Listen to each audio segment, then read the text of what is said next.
Today on History's Tech, we will be looking at the Curtiss C-46 Commando.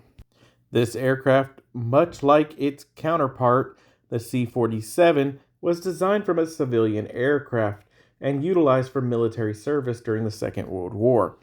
However, unlike the C-47, it had nearly triple the payload capacity and theoretically could have a longer range, but was built in nowhere near the numbers of the C-47. But even though it wasn't built in as great a numbers, it would see a long service after the war and is still in service to this day. So let's go ahead and look at the C-46 Commando.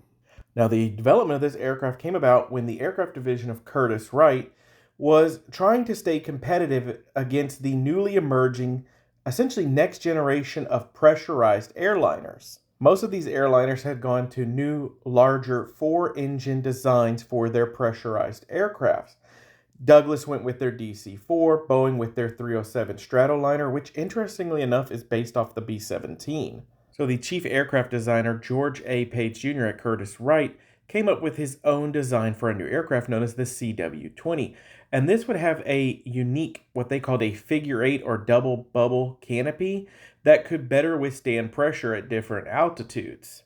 In addition to this design feature, they went ahead and abandoned the four-engine design in favor of a two-engine design as long as they could get powerful enough engines, allowing for a lower operating cost and a less complex structure for the aircraft.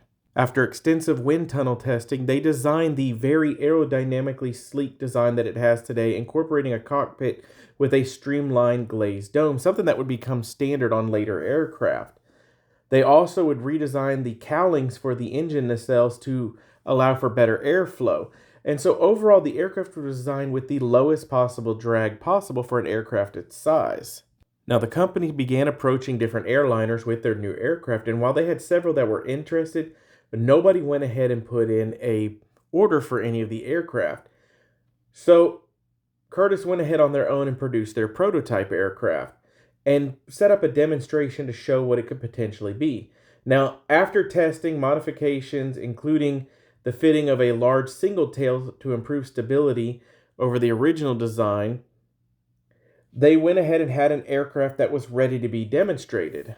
Now, the aircraft was handed over to the United States Army Air Force to serve as a master for a series of new aircraft and was named the C-55. But after military evaluation, the sole copy given to the Army Air Force was basically returned to them and then subsequently resold to the British Overseas Airways Corporation.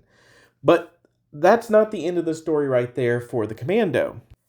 Due to the intervention of General Henry Hap Arnold, who actually became interested in the idea of converting civilian airliners into military cargo transports, and he ordered the modification of 46 CW-20A models, which would be then called the C-46 Commando. And these aircraft would be essentially the first variant of the Commando. They would have their pressurized hulls not installed. Large cargo doors would be installed. They strengthened load floor to allow for a heavier freight on board it or troops. The newly modified aircraft would be introduced to the public in 1942. And from there, they would begin their service in both the Pacific and European theaters. In terms of the European theaters, because they only produce about 1/3 of the number of its compatriot aircraft, the C-47 Skytrain, it didn't see as significant a role in the European theater. There were even attempts to utilize it in roles beyond just a traditional heavy lift capacity. The aircraft was used at one time as a troop transport, and it failed miserably. And in fact, so many were lost that the Army basically said that they were forbidden from being used in airborne operations. And the aircraft was probably unfairly demonized because of this, mainly because they took a slower cargo aircraft into enemy territory. It did not have self-sealing fuel tanks. It was unarmed, and they flew it right over heavy concentrations of anti-aircraft fire. Of course, it was going to have heavy losses. And later versions of the Commando would have the self-sealing fuel tanks to kind of mitigate these losses. Now, the aircraft had a slightly better reputation in the Pacific theater, mainly due to its ability to fly over the hump, the Himalaya Mountains, as it was nicknamed. And this was during its operations with the China-Burma Indian Theater and the Far East theaters. And basically, the aircraft proved its worth because it was the only one capable of flying over the Himalayas, moving troops into China from bases in India. And so it was able to handle the load of troops, it was able to handle the weather conditions, and fly over the mountains without an issue.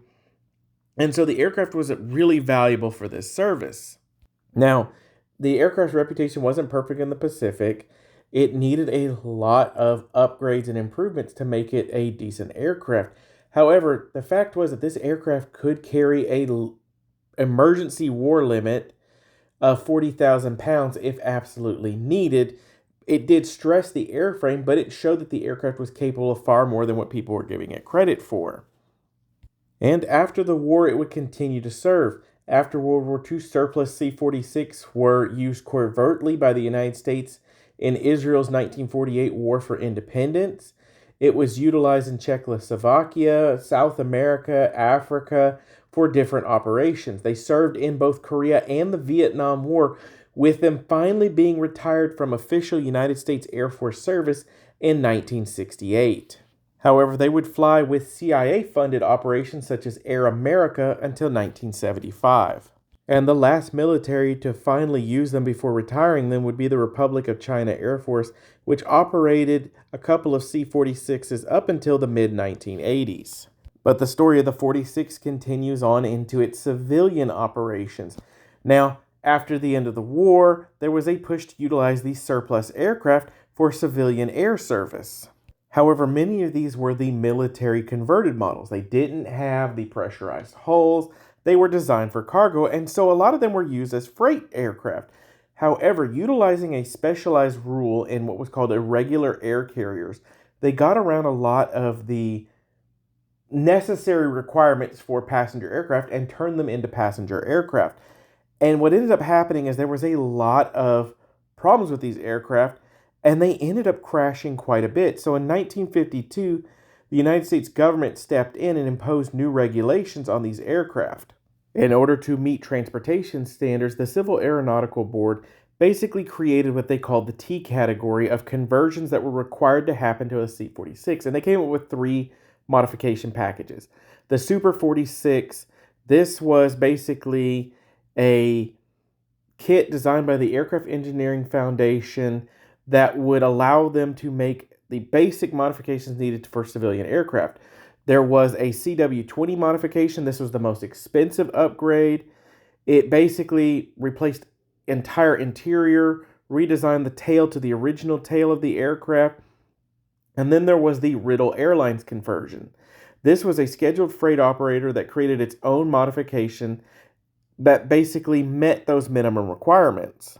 With these conversion kits, hundreds of these aircraft were starting to be converted for civilian transport, and this actually carried on into other countries. They were very popular in places like South America and Africa, where the regulations weren't as big, but these conversions were great for civilian transports. They just didn't have to meet all the requirements. Now, sadly, as times changed the affordability of jet aircraft, the aircraft was phased out of civilian transportation altogether, and over time, many places just basically got rid of their C-46s until the aircraft was pretty much ended as a standard for any type of usage. Now, in terms of variants for the aircraft, most of them are basically just improvements over the engines or overall like a tail wheel design, things like that, something minor. Some of the bigger variants are going to be like this, the XC-113, which was a test platform.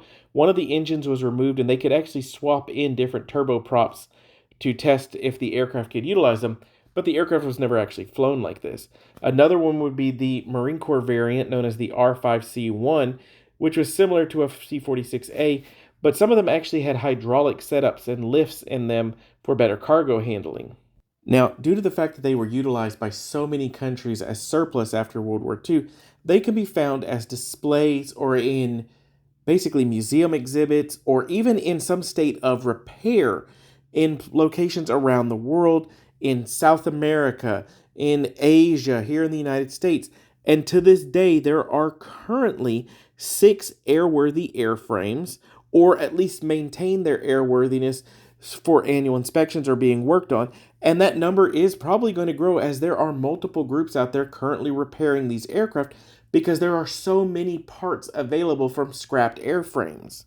And I, like so many others, was probably surprised to even know that these aircraft were still flying.